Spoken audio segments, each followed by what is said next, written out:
Noticiario 1936. Los 150 días que cambiaron la historia de España.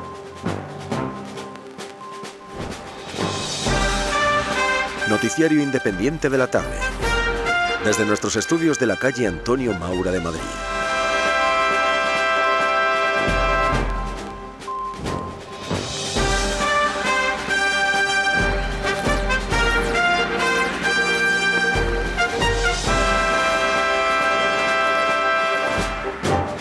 Buenas tardes, queridos radioyentes de Radio Universal, y muy bienvenidos a este boletín informativo. Vamos a dar comienzo, como lo hacemos siempre, por nuestro editorial. Hace casi 5 años que en España se proclamó la Segunda República y España no ha logrado aún la normalidad democrática que se prometía con la expulsión del rey Alfonso XIII. Más bien ha ocurrido todo lo contrario. Los españoles se han dividido en dos bloques casi irreconciliables que se enfrentan hoy en las urnas y en las calles a tiros y a puñetazos. El bloque liderado por Gil Robles, de la CEDA, que se autotitula contrarrevolucionario, se contrapone al Frente Popular, marxista, que lideran los socialistas Largo Caballero e Indalecio Prieto.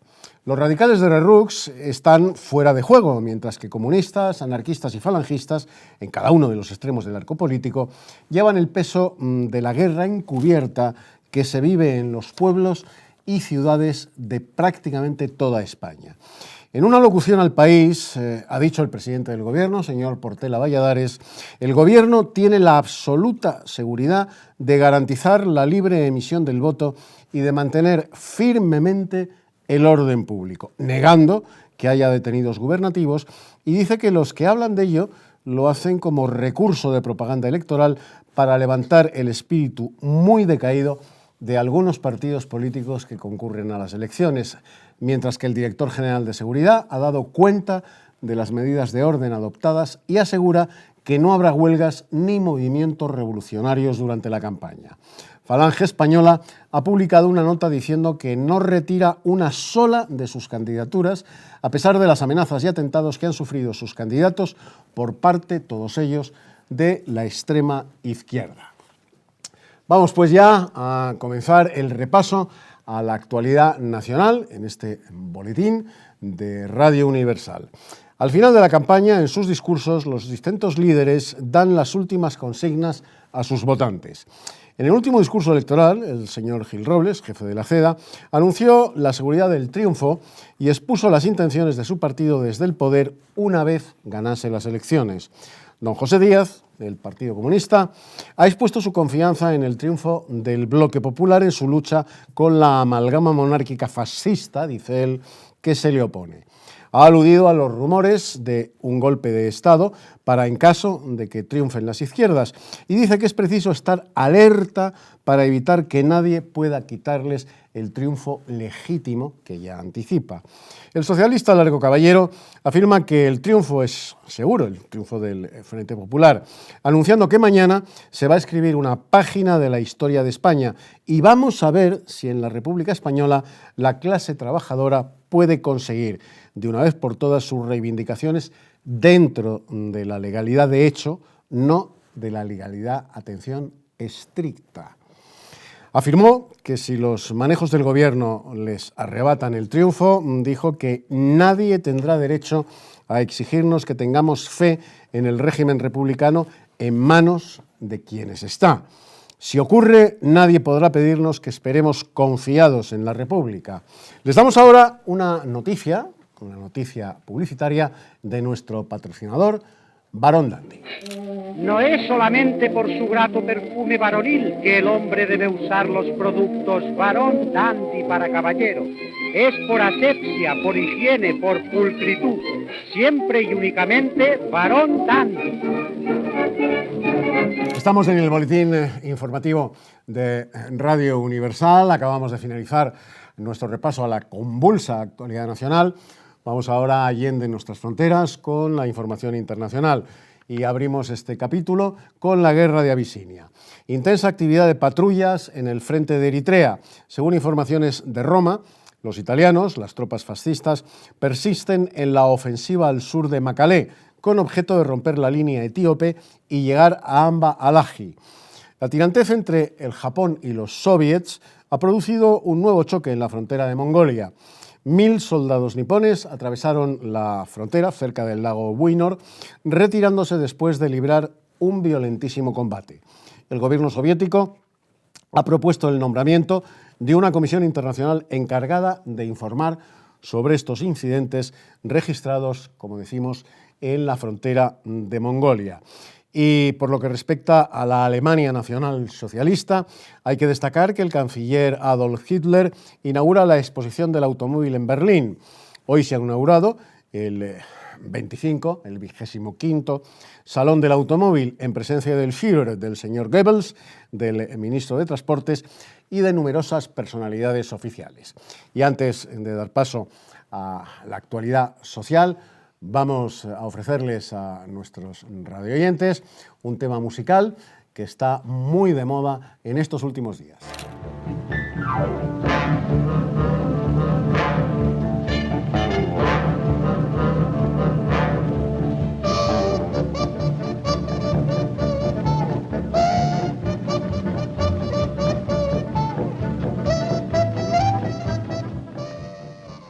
Bien, pues regresamos y vamos a finalizar nuestro boletín informativo con esas noticias de actualidad.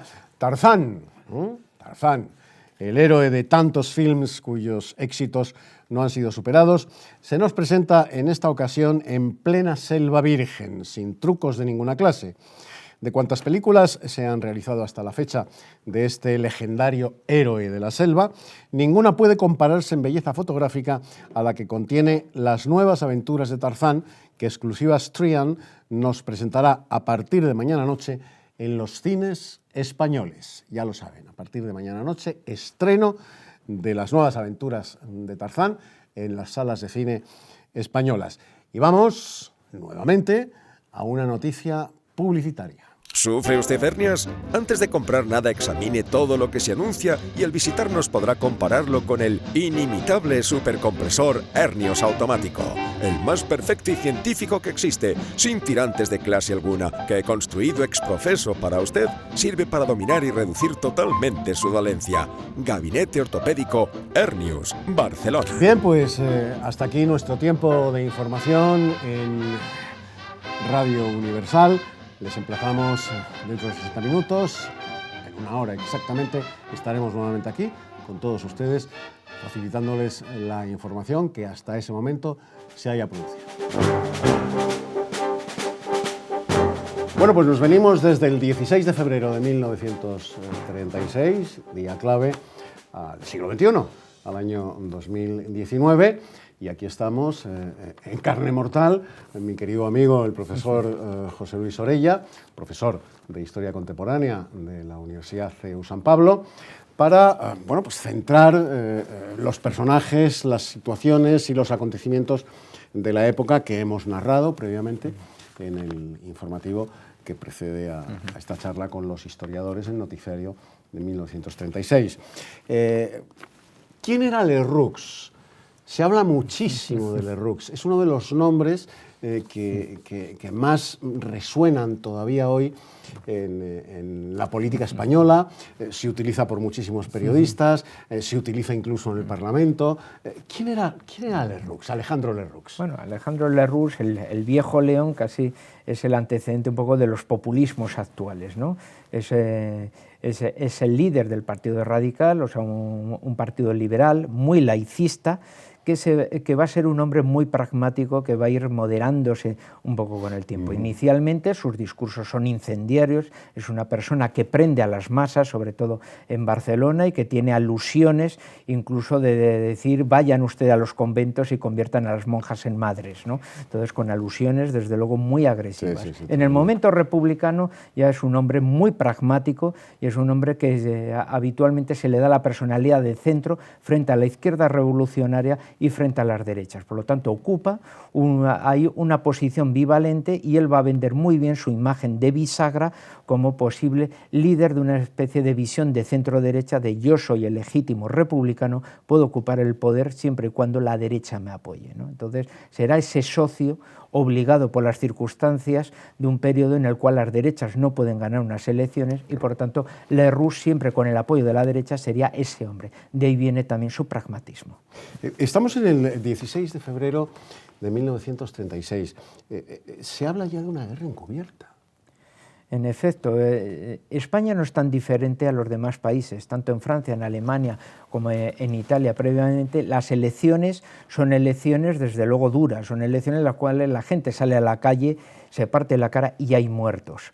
Entonces España en ese momento vive también esos periodos de radicalidad y hay asesinatos callejeros en ambas partes. Más a partir ya de febrero, cada vez más los asesinatos van a ir volteándose significativamente en contra de las derechas, ¿no? Personalidades, personas... ya con el Frente Popular en el poder. Ahí está, de simpatías derechistas empiezan a ser asesinados con total impunidad, ¿no? Lo cual va a traer ya un sentimiento de miedo, de rojo en los sectores sociales de la derecha y de que los momentos de libertad, desde luego, de la República han desaparecido con todos los derechos para una parte muy importante de la sociedad española. Vamos a hablar de pucheros y pucherazos, del robo de actas. Esto es algo que se ha sabido siempre, se ha sospechado siempre, ha habido más o menos pruebas, hasta la aparición de los célebres papeles de don Niceto Alcalá Zamora, donde no queda la menor duda de ese robo de actas en las elecciones de febrero de 1936. Sí, o sea, en significativos distritos, desde luego va a haber una dejación totalmente del poder y las candidaturas que se pretendían casi más o menos que podían igual ganar, se hacen ellos mismos ya cargo de los poderes y empieza a haber, bueno, desapariciones, sustituciones desde luego de las papeletas y en gran parte desde luego de los distritos, incluso en zonas como podrían ser Cuenca o Albacete, que posiblemente iban a obtener victorias derechistas, hay una eliminación absoluta, desde luego, con una eliminación de esas votaciones, ¿no? Entonces hay desde luego toda una cacicada en ese aspecto de sustitución, de eliminación de votos para favorecer una mayoría aplastante del Frente Popular. Profesor Orella, hay algo que a mí como periodista me interesa especialmente. Vamos a ver, hoy en día, 2019, cualquier compatriota nuestro con un bachiller elemental, incluso con alguna licenciatura universitaria, le preguntas y por supuesto atribuye la autoría y paternidad de la guerra a la derecha española de entonces. Cuando, a partir de febrero del 36, es la izquierda la que está constantemente llamando a la guerra, amenazando con la guerra, proclamando que hay que ir a la guerra. Sí, totalmente. ¿Cómo es posible que sí, porque la paternidad de aquella guerra civil se le atribuye a la derecha? Sí, porque solo hay que era la víctima. Claro, solo hay que ver los discursos, solo hay que ver a los oradores y desde luego el planteamiento es un planteamiento absolutamente revolucionario, de ruptura desde luego con la situación republicana democrática y desde luego ya prometiendo que con la asunción del poder se iba a llevar a una nueva situación, a una nueva primavera revolucionaria en la cual se instauraría una nueva forma de vivir y en la cual gran parte de los españoles o aceptaban ese mensaje revolucionario o estarían fuera expuestos a las mayores de las violencias, las cuales ya se empezaban a experimentar en muchos lugares con asesinatos de forma continua. Y finalmente en el ámbito internacional hablábamos en el informativo del 16 de febrero del 36, hablábamos de Alemania. ¿Cuál es el papel de esa Alemania con Hitler que empieza ya, por cierto, a fabricar el celebérrimo Volkswagen Escarabajo? Bueno, Alemania en ese momento empieza a tener una imagen, desde luego, bastante popular fuera de sus fronteras. ¿Por qué? porque son de los que han sabido combatir el crack del 29. Igual que el New Deal norteamericano, la política social económica que va a llevar Mussolini en Italia, ese estatismo, ese protagonismo del Estado que lo convierte en el máximo empresario, con la inversión masiva en obras públicas, en el rearme alemán, va a producir que la Alemania que él recibe en el año 33, con más de 6 millones de desempleados, resulta que para el año 36 sea un país que está vendiendo un gran nivel de vida, con pleno empleo, incluso con problemas de déficit de mano de obra. Así que, por tanto, esas imágenes que luego se verán a través de la propaganda, incluso de las Olimpiadas de Berlín, pues van a ser, desde luego, unas imágenes que dirán qué sucede aquí, porque desde luego, desde fuera, lo que se ve es un Estado que funciona, un Estado, tengamos en cuenta que las cuestiones negativas todavía no se saben. Entonces, en esos años es una imagen de gran propaganda que dicen, este es el hombre más célebre de Alemania después de Bismarck. Pues mi querido profesor José Luis Orella, muchísimas gracias por haber estado en el noticiario de 1936. Esperemos contar con tu participación en otros episodios. Y a todos ustedes, hasta mañana, amigos. Nos veremos aquí, como todos los días, en el noticiario 1936. Gracias por su atención y hasta mañana. Adiós.